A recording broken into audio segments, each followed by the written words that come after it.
What's going on, everyone? This is Dylan Murray. This is the Mr. Dylan Murray page.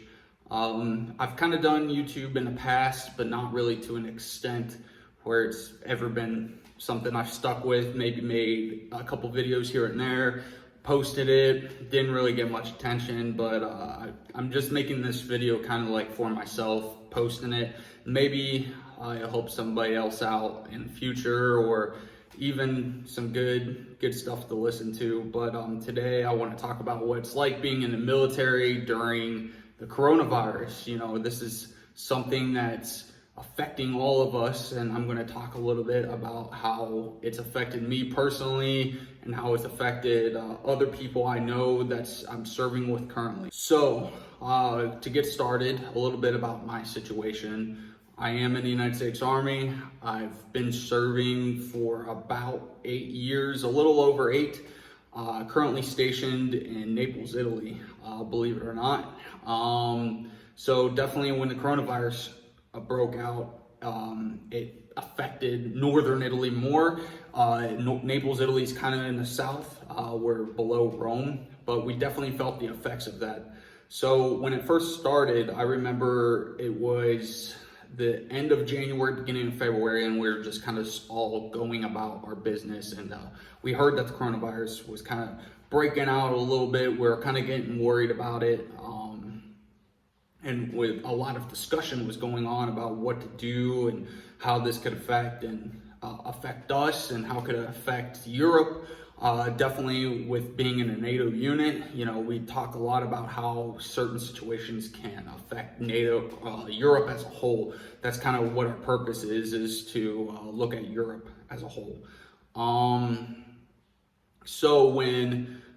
So kind of fast forward a little bit, a couple weeks into February, Italy started getting hit more and more and more.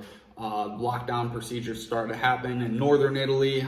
We're freaking out. We're like, what's going on here? What do we do? You know, what's the proactive measures to be put in place where we're not getting sick, but at the same point, like, we're still getting mission complete and trying to complete some of our work as well.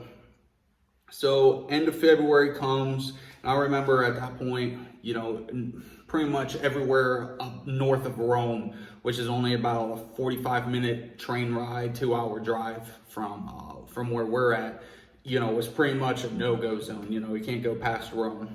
And then it started trickling more and more into the Campania region, which is where Naples is at. And next thing you know, we're on full lockdown, and I think we've been on lockdown since March 9th. Believe it or not, and it's been crazy. You know, it's been one of those things where I haven't like really been in the office. I just got my hair cut for the first time like 2 days ago. It was like the first time I had my hair cut since actually that first week of March. And it was the longest I had my hair since I've joined the military, you know, back in high school. So a little bit how this affected me personally, and kind of like some mental issues and everything. And I'm sure this has affected a lot of people, you know, definitely being in the military, and I'm sure athletes can relate to this. And I'm sure, actually, I think everyone can kind of relate to this. If you're going about your routine on a daily, getting up at a certain time, going to work, coming home, have some type of productive measures in place to ensure that you have some sort of successful routine, and then all of a sudden something comes in and takes you out of routine, it kind of messes you up, like mentally and everything. You don't really know what to do. So I kind of look at myself as like a hobbit in a way. You know, I'm a big Lord of the Rings fan. So I look at myself as a hobbit in a sense that I love to be at the house. I love the comforts of home. I love, you know, there's nothing I like more doing than just being at home, surrounded by good people, or just being comfortable and everything. But at the same point, I do like a good adventure and everything like that. So first week or two, I was like super stoked. You know, I wasn't like going into work. I was working from home.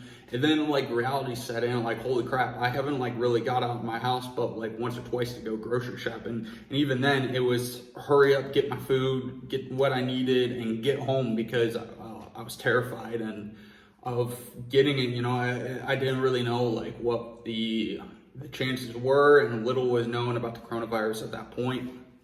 So I was definitely terrified of what was going to happen. So I was taking every measure I could to ensure my own safety, and plus, like that fear of the unknown, I guess. So here I am now, middle to end of May. And I've kind of tried to take little steps in my life to ensure my own mental sanity. Like I said, I do like the comforts of home, and I'm sure everyone enjoys a day or two where they can just kind of relax on the couch. But after that, it kind of gets to the point where you want to go outside and you want to go for a run or something like that, which is something that I took for granted, just being able to go out and go for a jog, go for a hike, something like some type of physical activity, or even seeing my friends, going to a barbecue or something like that. But one of the things I've kind of started is I believe momentum is the key to success. I think momentum is such a powerful force that we can enact. And if you think about momentum, it's kind of like a rock slide. If you look at a rock slide, it's not all started where the whole side of the mountain is just falling down. Yes, that's what we see, but the little things that start the rock slide is one or two rocks moving and falling down to start the rest of the rocks trickling down. The key for momentum is not tasking yourself out with 100 different things to do, because I think we get overwhelmed, and I definitely have during this time. I thought, okay, I'm gonna set up this, I'm gonna clean this room, I'm gonna organize this, I'm gonna do this around the house, I'm gonna start myself up with some college classes to finish my degree, I'm going to pack up some things, I'm gonna organize this, that, and the other. And I found myself just getting overwhelmed with what was going on, and I honestly, it was hard to even do one or two things. I didn't know what necessarily really to do. But then I started looking at it as the rock slide and as a way that, okay, well, today I'll just wake up and get one thing done. And then so I woke up and I dedicated my whole day to doing that one thing. So if it was cleaning the kitchen, for example, I dedicated my whole day just to cleaning the kitchen. Then, so I wake up the next day, okay, I'm going to clean the living room.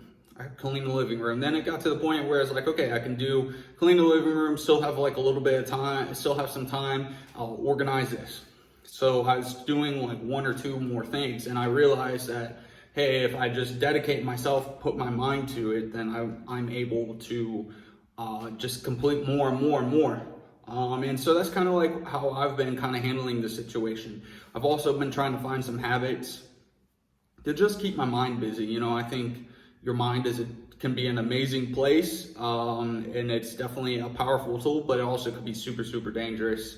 And if I'm the type of person where if I don't keep my mind busy, then I will dwell on everything. I'll look back and look at all my faults that I've made and all the mistakes I've made in my life, which God knows has been a ton, and I will dwell on them. So I've picked up some little habits, little hobbies to just kind of keep myself busy. And definitely I've been huge on Audible the past couple days, listening to certain books. I've been listening to a lot of podcasts. As I've said, I've been trying to do little projects around the house, and that's definitely kept me busy. So my advice for you is to just start that momentum, do one or two things at a time, and just kind of keep on pushing forward. But as for the Army goes, we're still getting our work done over here. We're still getting mission complete. It's definitely been a task, and I think this has showed our resiliency in our unit and showed our resiliency for NATO. And it's been put well out of our comfort zone. I don't think, this is hard definitely for being in the Army, because we can't go out there and fight it. It's not like a person or an enemy where you can go out there, okay, we'll just deploy troops, go out there, combat the situation and get it under control.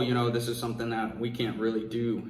This takes an effort from the whole world, making sure you wash your hands, staying away from staying at home, just doing those little things. And I think together as a whole, that's how we all fight this. You know, there's some things that the military can't do by itself. You know, it's going to take the whole world joining hands and fighting it together. But that's just kind of some thoughts I've had. I just wanted to kind of get them put down on a video. I'll post it to YouTube. Yeah, and so I hope you all have a great day. Feel free to comment below and tell me what you think. So yeah, thank you all.